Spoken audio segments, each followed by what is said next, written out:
I recognize you this morning. Good morning. Thank you very much. And happy Mother's Day. Thank you very much. I mean, it's one of those things that is never really talked about. Women in MK. Every time it's talked about in passing. At least in my experience. So today we just thought that, we drop the music, drop everything, just talk about what motivated women to join the armed struggle, what they went through, and is there a common denominator that we can see with most, if not all, the women, why they joined? I mean, the numbers were even disparaging, 300 to 20 in some instances. What motivated you? Well, in 1976, I think it was more about anger. It was matriculants looking at their conditions, analyzing. But also it was about those leadership structures of 1976 were inclusive of girls. And therefore, in our different little corners, we were also, to use the terminology of the apartheid system, ringleaders. We're part of the leadership. Yeah. And therefore, when we jumped the borders, there was no way we could say now we are going into the more domesticated roles, we are going to become nurses and you boys.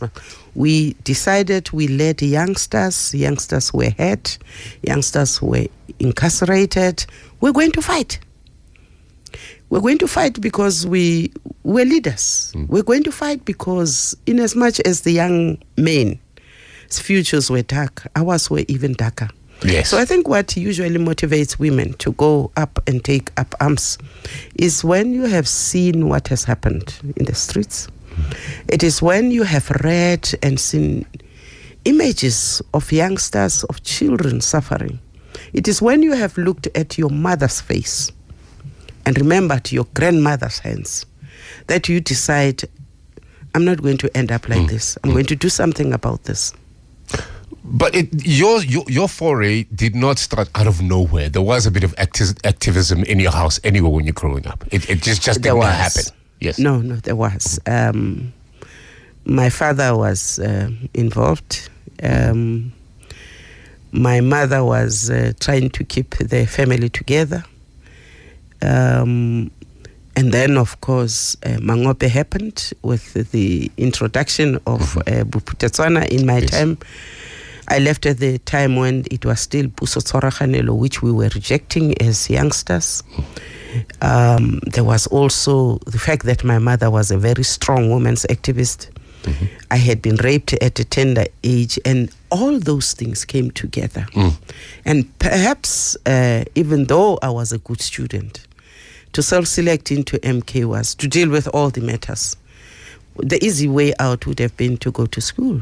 But I never choose the easy way. Indeed. That trip, I mean, I've sat with people who have gone through that ritual of not even looking behind. You know what you're leaving behind. Your parents, your friends, a familiar environment. Thinking of alternatives as well. Yes, I know I'm leaving, but isn't there an alternative? All these questions that you keep asking yourself. And it's almost the same with most people who've crossed over, without even considering gender. That at some stage or another, you are so questioning yourself. I mean, that must have happened after you went into Botswana, right, in 76, where you're at a crossroads and you think, maybe I should go back home, but there's something bigger that's pulling you towards itself. I didn't even think of going back home because that last afternoon we had a skirmish with the police in the streets of Mafikeng.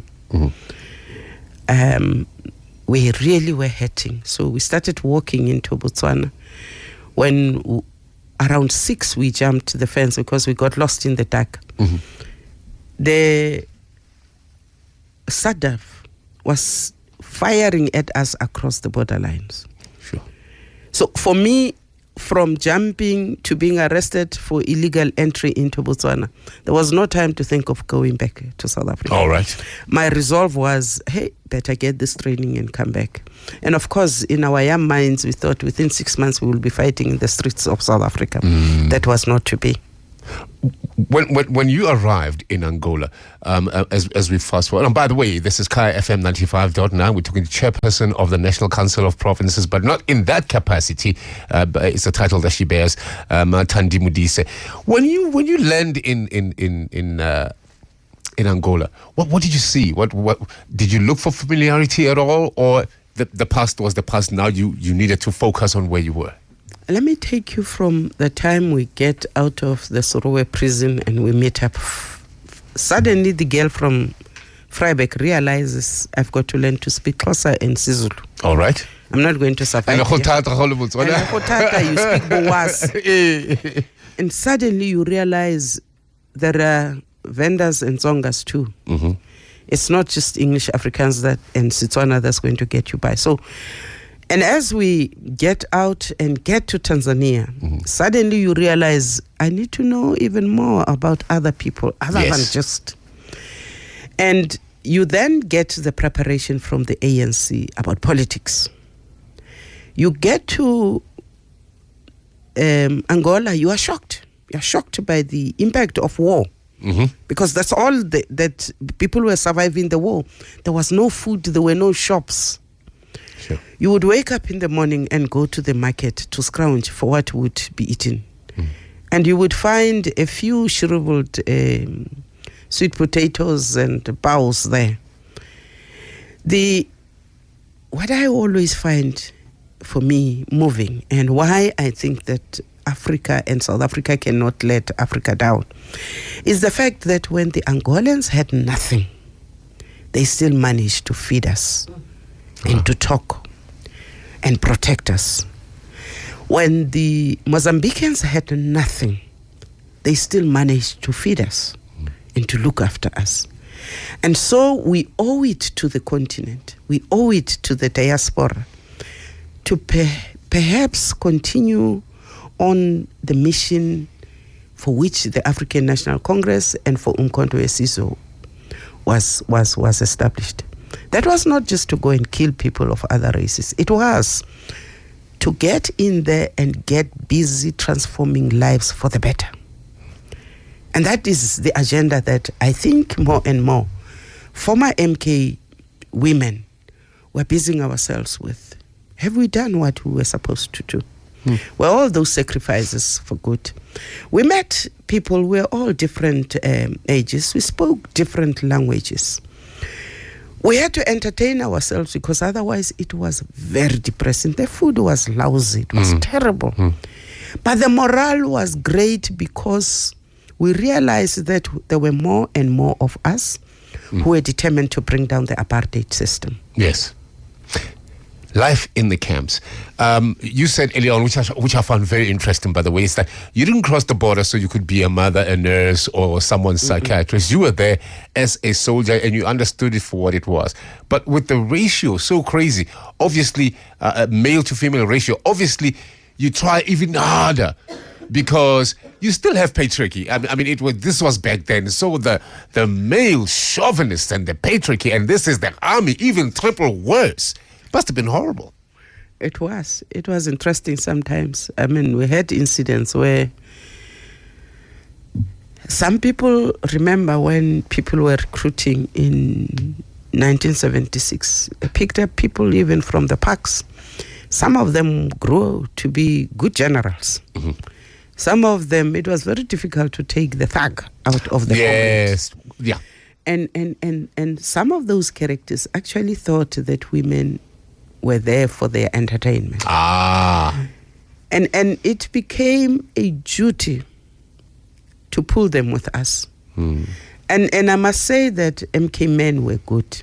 There were very few in the camps who actually thought they would harass us. And that is why one guy stands up who you would get into our rooms as Silele, as Ifondl. The rest of them, honestly, did not do anything, at least in my time. So, but they found different ways of making us feel we were female. When we got to Novokatengo, for instance, we had to start a camp, a scratch. That meant digging out trenches right round, put up security. Guard duty was something new. And of course, we did most of the digging as women because they said, "Niteni lingana namadoda, so you've got to." Mm-hmm. We did. But the good thing is that when the ranks were allocated, the ANC did not say, well, the girls' hands are softer, because by that time they were no longer softer. Yes. We put more pressure on ourselves, sometimes as women, to outrun the men, Wow. outperform them in the class, because we were trying to prove something. The importance of it all was that we then made space for women in the camp to talk like women. And therefore, on August 9, we would don our dresses, military dresses, and we would have just a platoon out of 4 companies. Women would just make one small platoon, and we would observe August 9, because it was important that even if we had taken the decision to become soldiers and to be equal to men, we were also women. As a man, I would actually, I was asking you earlier, how do I as a man observe today? And you did give me your answer there. But I suppose this is one of those conversations that we had to have. Yes, and also a lot of the things that Uma is talking about still persist. Oh, yes. And I'd love to also be able to maybe find out how we can stop what's happening now, in terms of the things that I was talking about earlier, about the fact that the women marched, but a lot of the issues are still persist today. We still being raped. Women still earn less. The abuse at home still persists. What can we do? What message do you have for younger women, Mayor? I think even before we get to the younger ones, those of us who were in the trenches, those of us who were part of the policy making and the writings and the passing of the laws in Parliament, should begin to find bones in our backs to stand up for our conviction and make sure that implementation takes place. There are things that I think we did wrong. As soon as we went to Parliament, for instance, we kind of, as women, self-demobilized. We thought because we are in Parliament, we are making the laws, we are running municipalities, things will fall into place. Women need a big voice of women in the streets, in the communities, to keep on reminding those of us who are within government structures to do the right thing, so that we don't burden our children as we felt our parents had burdened us with the real fight of issues. But our children must also not dream my dreams. They must identify their own paths. I was listening yesterday to President Wits, and I kept on trying to understand. She was speaking IT. I'm thinking, hey, Tina, all we fought for was access to books. Bona, they need far more. And I would not understand their battles as they would. So let us do what we can for our children and other women, and let us leave the space for the youngsters to identify their new challenges. And Mena, I keep on saying to my children, and my children, I mean the ones, my biological ones and the ones in the street, it would be wrong for anybody of my age to tell these children that they have no right to speak out when things are not right. It is the manner with which they speak out that is important, because it must also not take us back. It must also not take away the values of consultation, the respect that we have for other people's own opinions, whether they are right or wrong. But we need to, as South Africans, get into a conversation where we say, we've got good policies, we've got good laws. We actually, in my own thinking, don't need to be making many more laws. We must police the laws, we must make sure we implement, we must make sure that we find the right bodies to do what we have dreamt about in those policies. So it is about finding the right person to implement what the people's aspirations have all been about. Now, if we had to look at what was happening to white people at that time, there was conscription. You couldn't get away from it. There are those who got away from it because, in principle, they felt that they couldn't defend and fight for apartheid. with the lack of discipline that we have, and I'm trying to position this question as I'm thinking of it in my head, would you say conscription voluntary for the youth of this country would actually help with the discipline issues? I would say that if you look around Africa, you actually have a very good example, the Nigerian Youth Service. Mm-hmm. It's a kind of conscription. You will remember that they used to have a lot of ethnicity, a lot of civil wars, stratifications, and so on. The youth service has brought together the youth. It is service to communities.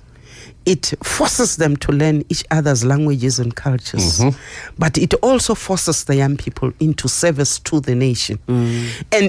And they go according to whatever professions they have chosen.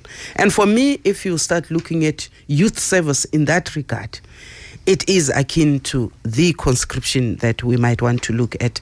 Mm-hmm. I think that when you look at militarily, that I should have a choice whether I want to be a pacifist or I want to fight.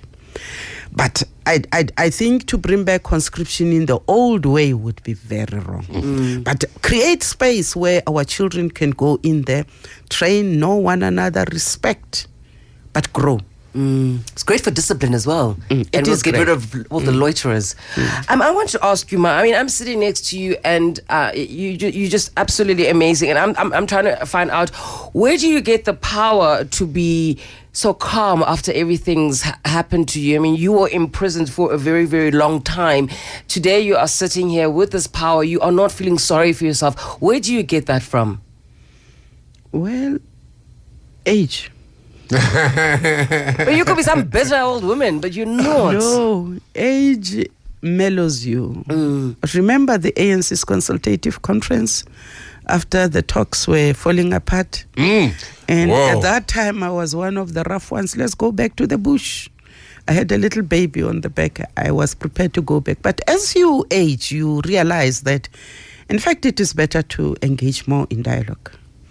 It is better to be more measured in engaging. It is better to always listen, because even though they are screaming, there might just be a grain of something you have missed in your own argument. So age gives us that kind of, shall we call it wisdom? Age allows you to deal with issues which the sparrows of South Africa would have made my blood boil 20 years ago.